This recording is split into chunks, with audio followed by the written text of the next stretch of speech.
Hi, everyone. This is Mike, and welcome to part one of CMA Bootcamp. Today's just going to be an introduction, and I'm just going to walk you through a quick little CMA using MLS Pins tool. The way you want to get there is to open up your MLS account, click on Tools, and then click on Comparative Market Analysis.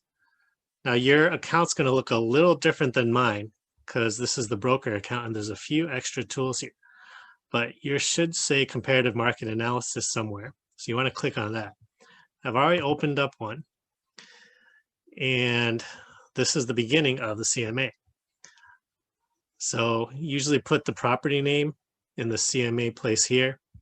You can add whatever you want, but today we're going to focus more on the technical aspects of setting up a CMA.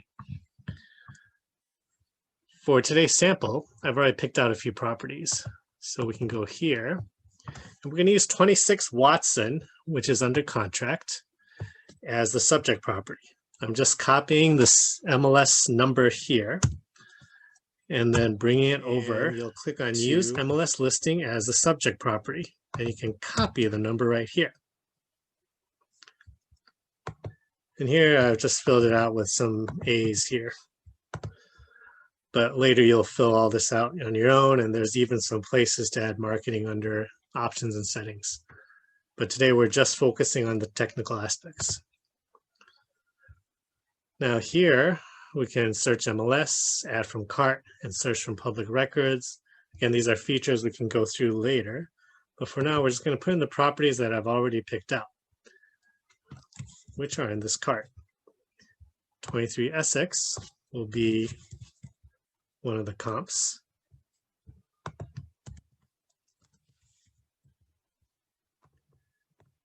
287 Harvard will be the second one, and 47 Williams will be the third one.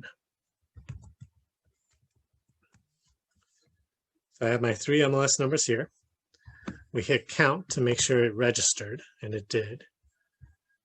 Now we do search now, and we have our three properties. So you select all three properties and you hit add, which is going to add them to your CMA. Now you can view them here or just jump to the adjustments, which is what we're going to do right now.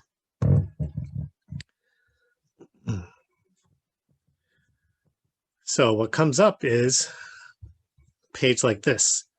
You have the subject property here and the three comps. Now, these 7 defaults are defaults that I've put into my account, and you can do that with yours as well. And generally, I'll change the default adjustment numbers depending on what town and what type of property I'm using. We'll go through some of this dynamic of how to pick adjustments in later trainings. Each one of these is a whole training on its own. But fundamentally, the way to look at this is your client is trying to buy 26 Watson. The way this analysis works is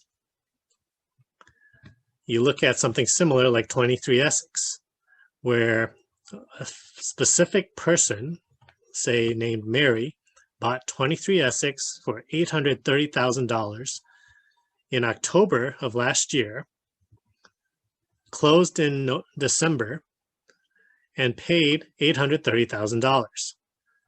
The question is, what would Mary pay for a property like 26 Watson today, given that she was willing to pay $830,000 for 23 Essex Street back in October?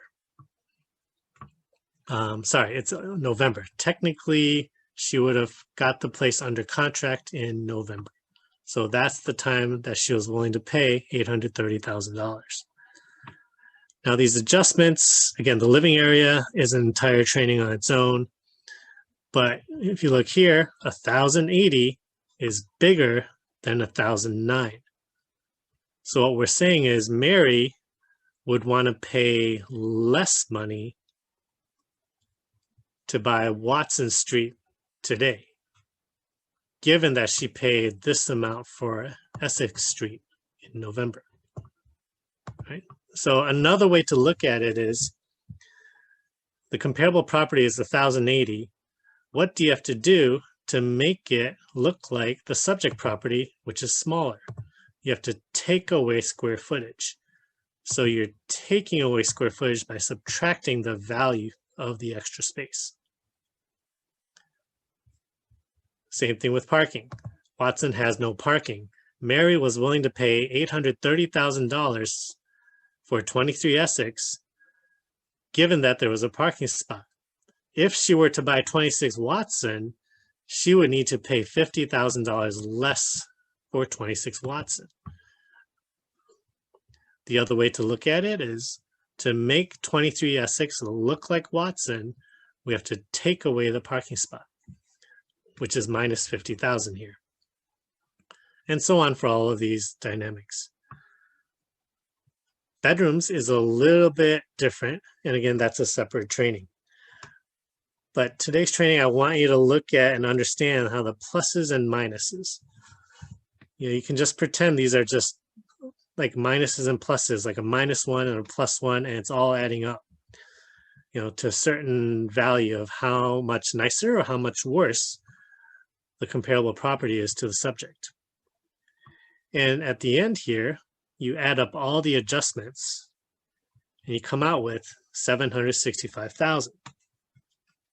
So again, this is far from complete, but just taking it as is, we're saying that Mary would pay $765,000 for Watson Street were she to be on the market today and wanting to buy it. Another way to look at it is Watson Street is not as nice as Essex. Thus, it's worth 765, given that Essex was worth 830.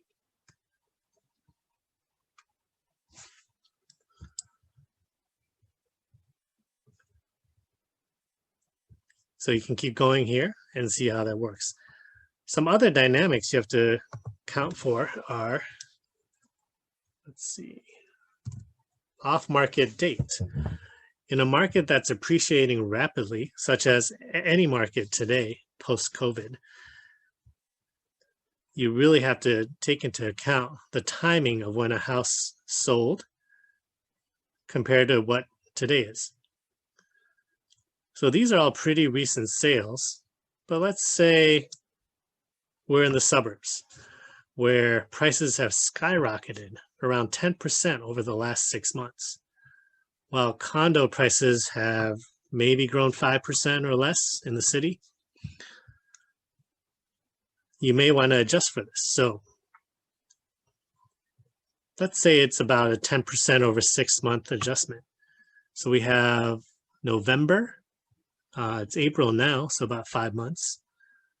So you'd want to adjust almost 5%, which would be about 40,000. So what we're saying here is, if Mary was on the market today, she'd have to pay $40,000 extra just because 5 months has passed. It's around similar numbers here. October's longer ago. So when we add, this is basically accounting for appreciation. So we add the appreciation, you save and recalculate, and you end up with an even higher number.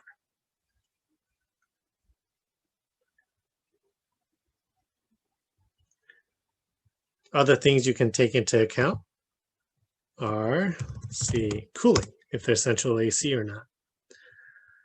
Subject property 26 Watson has central AC. Essex does as well. 287 Harvard does not. So we might ding it.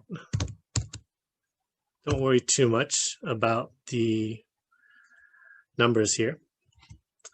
And here I made a mistake. So if Sue bought 287 Harvard Street for $789 without air conditioning, what would she pay for a property with air conditioning? Since Watson has air conditioning, she would be paying $30,000 more. The alternative way to look at it is, how do we make Harvard Street look like Watson? We need to add air conditioning, which costs $30,000 in improvements. The rest of these stay 0.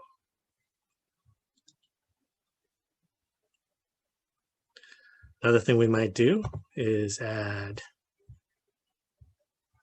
maybe kitchen. Some of these kitchens might be old. Some of them might be new. Hard to tell from here. So you can either click on these to see the listing sheets, or you can go back to the cart and take a look. So if I look at Watson, scrolling down, looks pretty clean. Page down. Kitchen's over here. And why don't we zoom in a little bit? It looks like, it's hard to tell from here, but it's probably plastic counters, with older developer grade cabinets. So kind of a cheap kitchen, simple. It's not architecturally designed because they wouldn't allow the stove to be exposed here. Because when you have a pot, especially with a handle sticking out over here, it's kind of a safety hazard. The tile's a little dirty and depreciated. It's a pretty simple kitchen, but it's clean. It's livable. Let's compare that to Essex Street.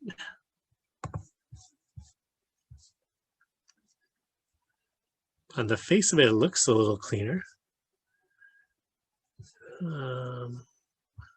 Zoom in here. A little bit better layout. Looks like stone countertops. We can check for stone countertops by clicking on the listing sheet and seeing if they added a description. Sometimes they do, sometimes they don't. It might be kitchen here, and it'll describe it. They did not. We can also look in the description as well here. Newly renovated kitchen with new cabinets, new appliances. I think it's a little nicer. So I'm going to call 26 Watson's Kitchen as older, livable. Plastic counters. That's best guess. 23 Essex, stone counters, newer. New but similar grade. And let's just say someone that needed Essex's nice kitchen, they would need to pay, let's say $15,000 less for Watson's kitchen. And I wouldn't get too bogged down in the actual numbers. In the end, the fundamental dynamic of a CMA is to make sure that your client sees you taking into account important aspects of the property they're about to buy and comparing it to the important aspects that are similarly in other properties. So this could be minus 15,000, minus 20,000, minus 10,000. Sometimes the rounder the number, the better. Since you're just taking into account. And in the end, a lot of times your client is just needing to be reminded of what is good and what is bad about the property. And if they realize, oh, it's got a bad kitchen, a bad bathroom, no AC, and it's on the wrong floor, when they see it all together in a report, it really helps them decide how much they're really willing to pay for the property, or even buy it at all. So let's save and recalculate, just see what happens. And we have these kinds of adjustments.